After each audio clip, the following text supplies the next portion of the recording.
Halo adik-adik hebat, salam SMK Bisa, SMK Hebat. Assalamualaikum warahmatullahi wabarakatuh. Jumpa lagi dengan saya, Kalisa, teman belajar kalian menuju zona hebat. Pada kesempatan kali ini, Kalisa akan membahas materi tentang parameter kualitas air dan pengelolaannya pada budidaya perairan.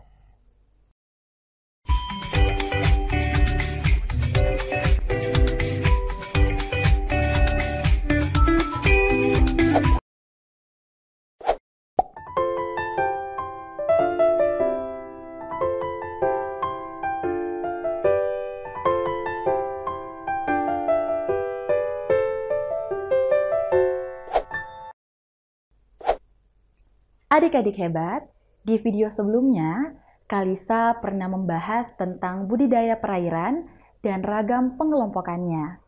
Nah, salah satu faktor yang mempengaruhi keberhasilan budidaya perairan yaitu kualitas air tempat organisme akuatik itu dibudidayakan.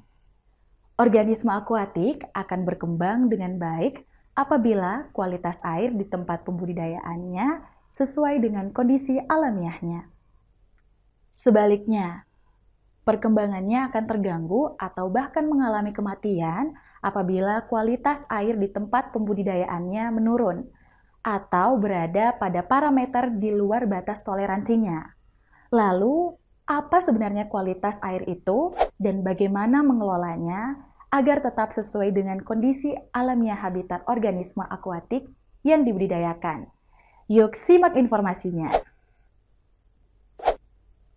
Adik-adik hebat, kualitas air dapat diartikan sebagai kondisi kualitatif yang dicerminkan oleh kategori atau ragam parameter, seperti organik, anorganik, fisik, biologis, dan radiologis dalam hubungannya dengan kehidupan. Untuk mengetahui kualitas air, kita membutuhkan pengujian kimia, fisika, biologi, atau minimal uji kenampakan berupa bau dan warna. Dalam budidaya perairan, pengujian terhadap air harus rutin dilakukan. Tujuannya agar dapat mengetahui kondisinya. Apakah masih sesuai atau tidak dengan kondisi alamiah habitat organisme yang dibudidayakan. Apabila kondisinya sudah tidak sesuai, maka dibutuhkan perlakuan dan pengelolaan untuk menjamin perkembangan organisme yang dibudidayakan. Adik-adik hebat, untuk mengetahui nilai atau ukuran kualitas air, dibutuhkan 3 parameter pengukuran, yaitu parameter fisika, parameter kimia, dan parameter biologi. Parameter fisika merupakan parameter yang dapat diamati akibat perubahan fisika air, seperti cahaya, suhu, kecerahan, kekeruhan, warna, padatan tersuspensi, dan padatan terlarut, hingga salinitasi air atau kadar garam dalam air. Parameter kimia merupakan parameter perairan yang terukur akibat adanya reaksi kimia di perairan, seperti pertukaran ion-ion terlarut dalam air. Sedangkan parameter biologi merupakan parameter yang dapat diamati akibat adanya organisme akuatik yang hidup bersama di perairan budidaya. Dapat berupa tumbuhan maupun hewan dengan bentuk mikro maupun makro. Dengan mengetahui parameter kualitas air, kita dengan mudah dapat mengelola kualitas air agar tetap sesuai dengan kondisi alamiah habitat organisme yang dibudidayakan.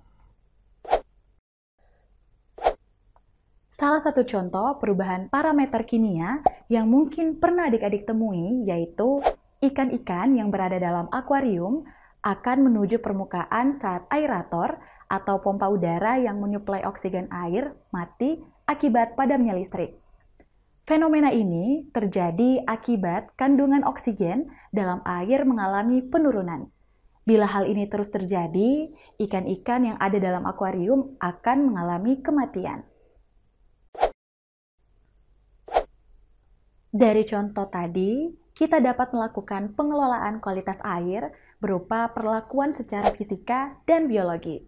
Perlakuan fisika yaitu dengan cara mengambil air akuarium menggunakan wadah, lalu menuangkannya kembali ke dalam akuarium dari ketinggian yang cukup untuk membuat gelembung udara dalam air.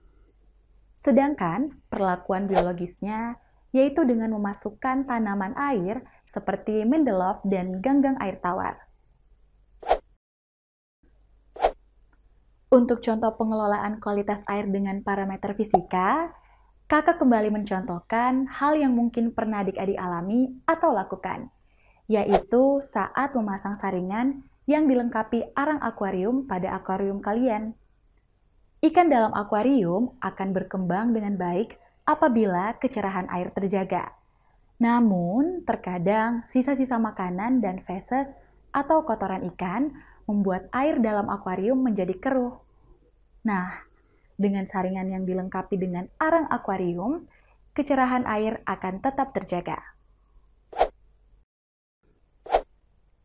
Sedangkan untuk contoh pengelolaan kualitas air dengan parameter biologis, Kakak akan mencontohkan pada kegiatan budidaya ikan bandeng di tambak. Ikan bandeng akan berkembang dengan baik apabila di dasar tambak terdapat banyak bentos atau organisme yang menempel pada dasar, baik itu zoobentos maupun phytobentos. Untuk meningkatkan bentos, petani tambak biasanya menaburkan pupuk pada saat proses pengeringan tambak.